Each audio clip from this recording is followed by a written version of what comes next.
Radio Noida लोकमंच 91.2 FM पर मैं विनोद शर्मा आपका स्वागत करता हूं। हमारा साप्ताहिक कार्यक्रम खास मुलाकात। इस कार्यक्रम में आज हम ऐसे शख्स से आपकी मुलाकात करा रहे हैं जिन्होंने ग्रेटर नोएडा को बसाने में भी और ग्रेटर नोएडा को आगे बढ़ाने में भी महत्वपूर्ण भूमिका निभाई है।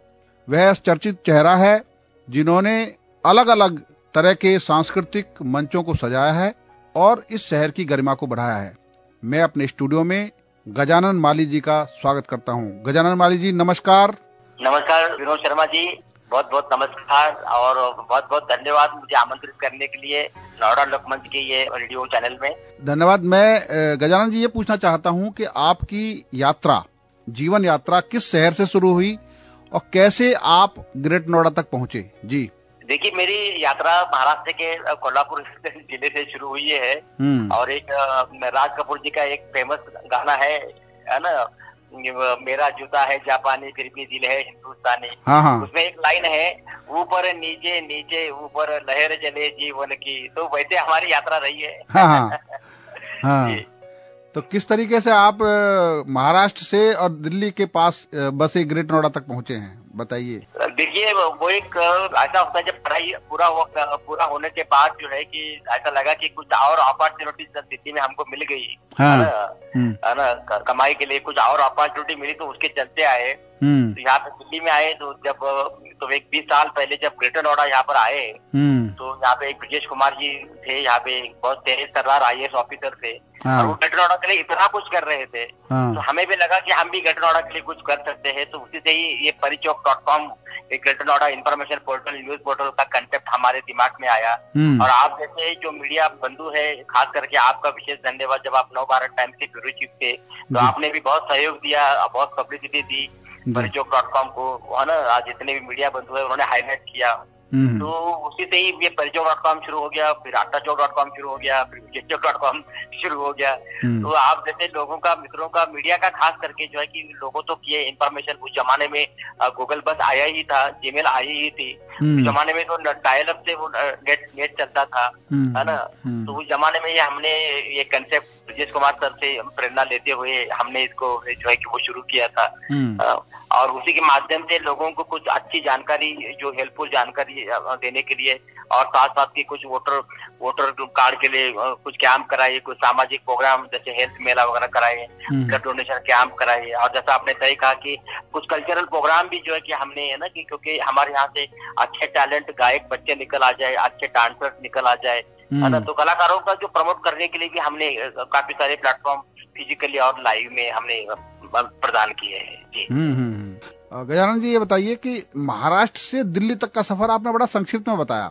आप थोड़ा सा ये जरूर बताइए कि महाराष्ट्र में किस जगह से हैं और कैसे पढ़ाई लिखाई की और किस तरीके से यहाँ तक पहुँचे, और यहाँ पे आपने शुरुआती दौर में कैसा संघर्ष किया। जी जी देखिए, ऐसा है कि महाराष्ट्र में पुणे में जो है कि मेरा मास्टर्स इन इकोनॉमिक्स मैंने वहाँ पे किया था जी। और मास्टर्स इन इकोनॉमिक्स करने के बाद हमें यहाँ पे कुछ अपॉर्चुनिटीज मिली, कुछ जॉब की, कुछ काम की वगैरह। तो फिर सोचा कि हम लोग दिल्ली में जो है कि आ जाना चाहिए, है ना।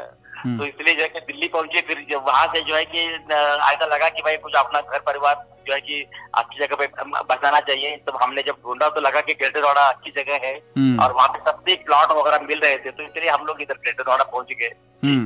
जी बिल्कुल सही बात है। ग्रेटर नोएडा में जब आप आए थे और आज इतने 30 साल का फर्क हो गया, क्योंकि ग्रेटर नोएडा 30 साल हो गए हैं, तो क्या आपको लगता है कि ग्रेटर नोएडा का जो विकास है, जो शहरों का एक विकास होना चाहिए, उस हिसाब से हुआ है? और उसमें क्या किस तरह की अभी जरूरत है, गुंजाइश है कि अभी कुछ और इम्प्रूवमेंट हो? जी देखिए, एक ग्रेटर नोएडा जो है कि बेसिकली ये इंडस्ट्रियल टाउनशिप था, लेकिन ये अभी इंडस्ट्री के साथ साथ में यहाँ पे IT कंपनीज, ITS कंपनीज और हेल्थ सेक्टर, एजुकेशन सेक्टर और इनफॉर्मल सेक्टर, तो ये अभी एक तरह से एक फुल फ्लेज्ड सिटी एक फ्यूचर सिटी के रूप में जो है कि उभर के आ रहा है। और अभी ये जो जेवर का जो एयरपोर्ट है और ये जो पेरिफेरल एक्सप्रेस वे है, इन्होंने 4 चांद लगाए हैं इस क्षेत्र के विकास के लिए। तो ये केवल ये शहर की बात नहीं है, ये हमारे प्रदेश और देश के लिए भी बड़ी गौरव की बात है। और यहाँ पे बहुत तेज तर्रार IAS ऑफिसर इस सरकार में जो है कि डेप्यूटी हुए है, नरेंद्र भूषण जी है, CEO है। तो उन्होंने काफी काम जो किया है। और खास करके जो ग्रेटर नोएडा वेस्ट में जब हम जाके देखते हैं वहाँ पे, तो लोगों के लिए मेरे ख्याल से खास करके जो मकानों के या जो फ्लैट के जो जरूरत थी उसके मुताबिक के मकान बने हैं, और जितनी डिमांड है शायद उससे ज्यादा ही बने हैं। अब कुछ थोड़ी बहुत कमियां तो जरूर रही है कि टाइम की डिलीवरी नहीं हुई है, क्वालिटी ये है, कुछ इश्यूज जरूर रहे हैं। लेकिन मैं चाहता हूँ कि ओवरऑल ग्रेटर नोएडा का जो डेवलपमेंट है कि ये बहुत की खास करके पिछले 4-5 सालों में की बहुत तेजी से जो है कि हुआ है ना। कई सारी यूनिवर्सिटीज यहाँ पर की आ चुकी है ना, कि गलगोटिया यूनिवर्सिटी जो यूपी की नंबर 1 यूनिवर्सिटी है, उधर गौतम बुद्ध यूनिवर्सिटी है, और काफी सारे प्राइवेट सेक्टर की यूनिवर्सिटी यहाँ पर जो है कि वो आ चुकी है ना।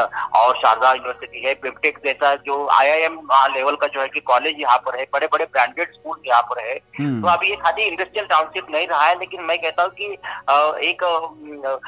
मुझे लगता है कि ये जल्दी एक 10 साल के अंदर ये मेट्रोपॉलिटन रूप का जो है ना कि ये शहर का रूप जो है कि धारण कर लेगा ग्रेटर नोएडा। जी बिल्कुल ठीक बात है जी। अच्छा, आज की डेट में ग्रेटर नोएडा का विस्तार और नोएडा का विस्तार एक सिमट गया। मतलब ये माना जाता है कि नोएडा हिंडन और यमुना के बीच का इलाका है, और ग्रेटर नोएडा दादरी से पहले और इधर सिकंदराबाद से पहले तक का इलाका है। और अब ग्रेटर नोएडा फेज 2 बनाने की बात चल रही है।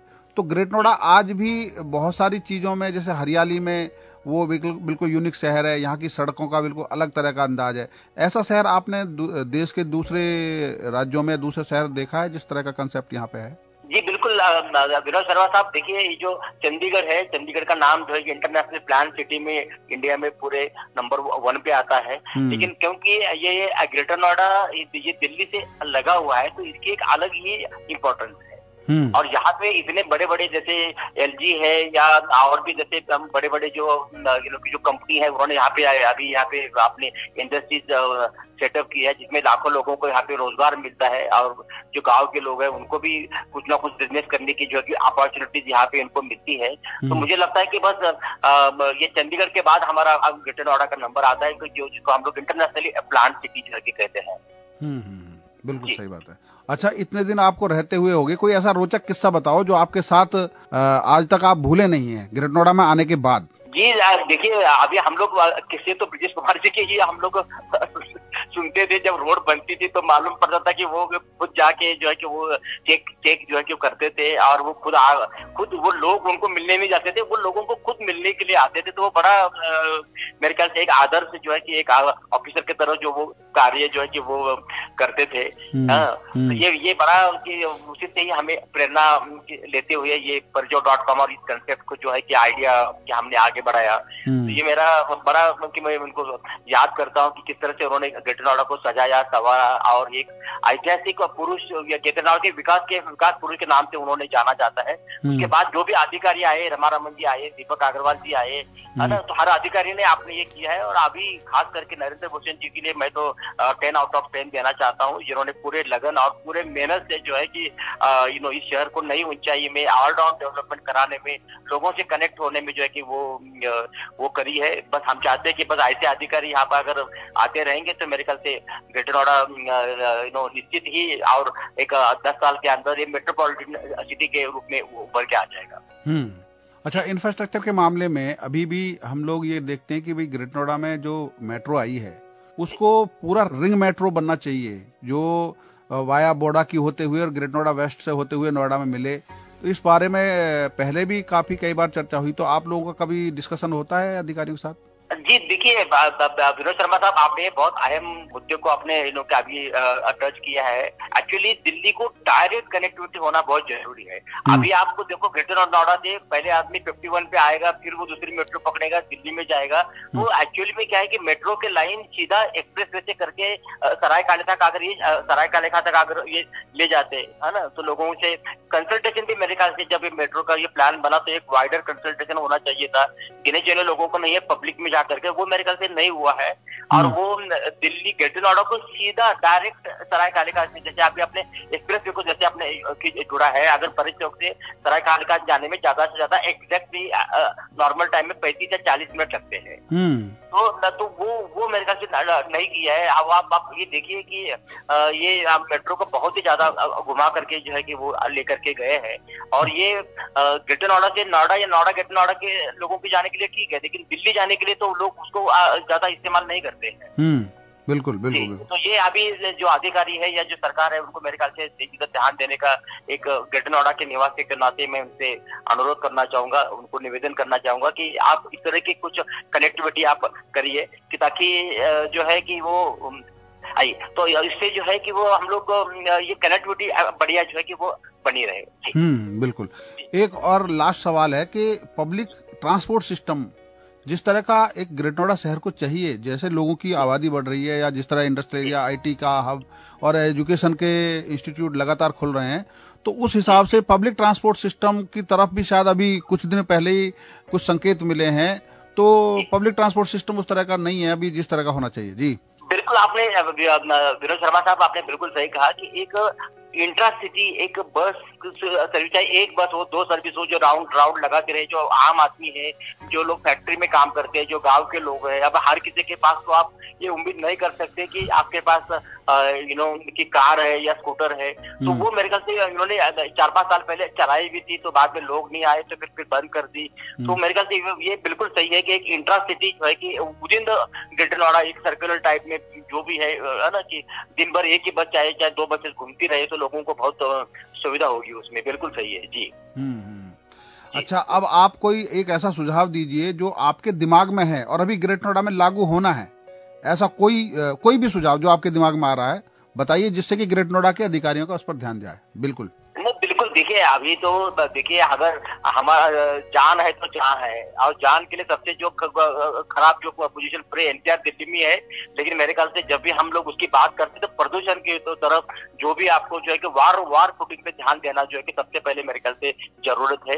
क्योंकि प्रदूषण अगर ठीक नहीं होगा तो लोग बीमार पड़ेंगे, उससे ज्यादा वो पड़ता है। तो जितने भी ग्रेटर नोएडा के जो अधिकारी है, जितने भी विभाग है, सरकार है, उन्होंने मेरे ख्याल से वार फुटिंग पे सबसे पहले इसको टैकल कर देना चाहिए।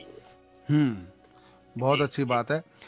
जितने भी लोग आपके टच में आए हैं, आपने देखा होगा कि ग्रेटर नोएडा में प्रतिभाएं बहुत निकली हैं। खेल की प्रतिभाएं हैं, फिल्म की प्रतिभाएं हैं।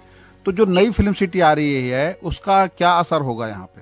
जी देखिए कि मुझे ऐसा लगता है कि यहाँ पे ये सारी चीजों को अडैप्ट करने के लिए ना कि सरकार की तरफ से मुझे ऐसा लगता है कि ज्यादा एफर्ट जो है कि कर देना चाहिए कि जो लोकल टैलेंट है यहाँ का, जो गौतम बुद्ध नगर जिले का जो लोकल टैलेंट है, उसको टैप करने के लिए कुछ विशेष की प्रयास करने की जो है कि वो जरूरत है। लेकिन जहां तक मैं मानता हूँ, ये जो फिल्म सिटी वगैरह ये जो बन रही है, यहाँ तो पूरे इंटरनेशनल और नेशनल, मुंबई से भी, बाहर से, हर जगह से लोग यहाँ पर जो है कि मेरे ख्याल से आएंगे, है ना, और उनको ज्यादा मेरे ख्याल से इसका बेनिफिट जो है कि मिलेगा।